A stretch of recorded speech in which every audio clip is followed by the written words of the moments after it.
प्यार से कहना धन निरंकार जी। ईश्वर अंश जीव अविनाशी, चेतन अमल सहज सुख राशि, सो माया बस भयो गोसाई, बांधो कीट मरकट किनाई। सासंगत, इस जीव ईश्वर का अंश है।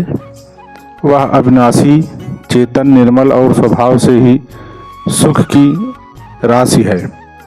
वह माया के वशीभूत होकर तोते और बानर की भांति अपने आप ही बंध गया है।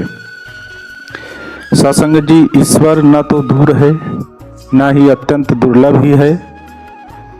बोध स्वरूप एक रस अपना आत्मा ही परमात्मा है। नाम और रूप विभिन्न देखते हैं मगर वह अनामी अरूप एक ही है, यानी ईश्वर एक है। ईश्वर और हमारा संबंध अमिट है। जीवन ईश्वर का अविनाशी अंग है और आकाश व्यापक है। ऐसे ही परमात्मा हर जगह विद्यमान है। जो चैतन्य परमात्मा सगुण साकार में है, वही आपकी और हमारी ही देह में है। वह नित्य परमेश्वर अपने से रत्ती भर से दूरी नहीं है, क्योंकि वह व्यापक सर्वत्र है, सदा है। और आपके वो घटना सुनी होगी, स्वामी रामकृष्ण परमहंस जी के पास एक युवक आया, गुरुदेव मुझे भगवत दर्शन करना है, आप करवा सकते हैं? बोले क्यों नहीं। परमहंस जी उसको गंगा स्नान कराने ले गए। जैसे ही गंगा में डुबकी लगाई तो परमहंस जी उसकी पीठ पर बैठ गए। वो अकुलाने लगा। सासंगत जी, पूरे प्राणों की ताकत लगाकर जैसे जैसे ऊपर निकला, युवक ने पूछा, गुरुजी मारने लाए थे क्या? भगवान का दर्शन कराने के बजाय आप मुझे मार रहे हैं। परमहंस जी बड़े जोर से मुस्कुराए। अच्छा एक बात बता, जब तुम डूब रहे थे तो मैं आपकी पीठ पर बैठा था तो याद आ रहा था? भगवान याद आ रहा था। बोला नहीं। परिवार याद आ रहा था? बोला नहीं। और कोई?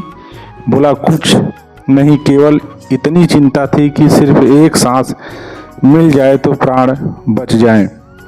परमहंस जी ने कंधे पर हाथ रखकर कहा, बेटा जिस दिन इतनी व्याकुलता, इतनी बेचैनी बढ़ जाएगी कि बस कैसे परमात्मा मिले तो प्राण बच जाएंगे। सासंग जी, जब तक प्राण दांव पर नहीं लगाओगे तो परमात्मा का साक्षात्कार नहीं होगा। हम जगत की वस्तुओं के लिए अपने प्राण दांव पर लगाते हैं और परमात्मा को हम सुविधा से पाना चाहते हैं। परमात्मा सुविधा से नहीं मिलता। मीरा जी ने कहा था कि मेरे ठाकुर सरल तो हैं पर सस्ता नहीं है। किसी ने पूछा कि तुमने कितने भाव खरीदा? बोली प्राणों से मोल खरीदा।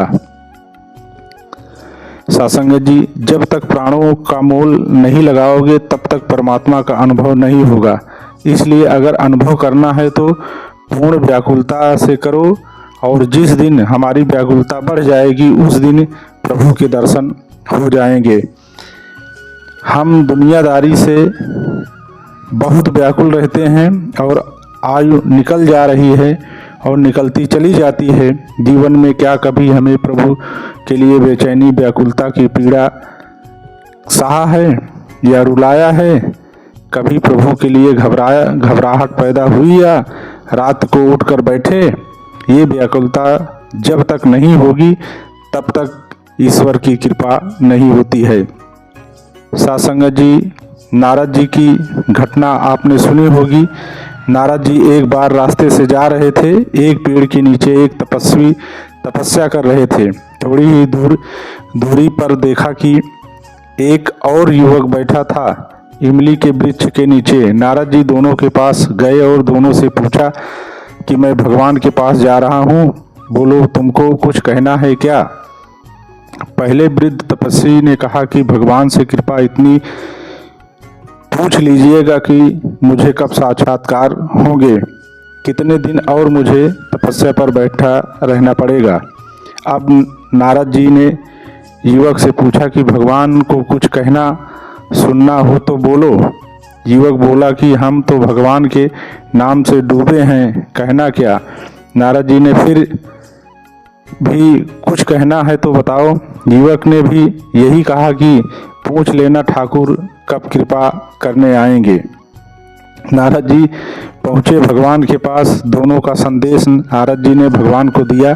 बूढ़े तपस्वी के लिए भगवान ने कहा कि 10 जन्म अभी इस वृद्ध को और लेने पड़ेंगे, और ये जो दूसरा युवक है उसको जाकर बताइए कि इमली के वृक्ष पर कितने पत्ते हैं। इतने जन्म जब लोगे तब तुमको साक्षात्कार रूप में दर्शन होंगे।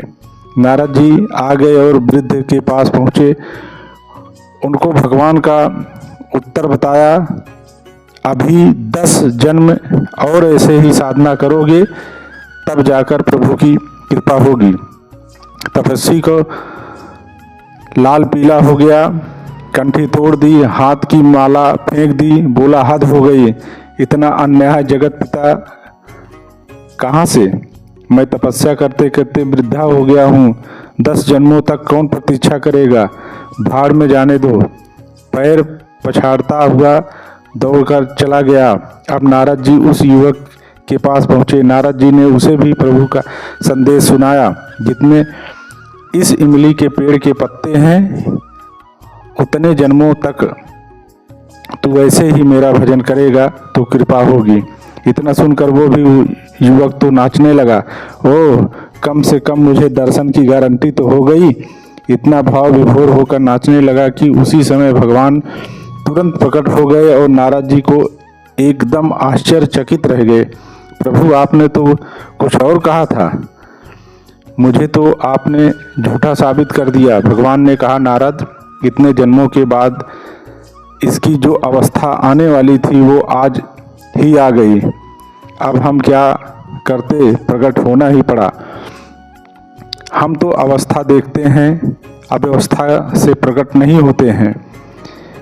सत्संग जी, विचार अच्छा लगे तो आप अन्य महापुरुषों तक जरूर शेयर करें और सद्गुरु माता सुदीक्षा जी महाराज के वचनों को ध्यान में रखते हुए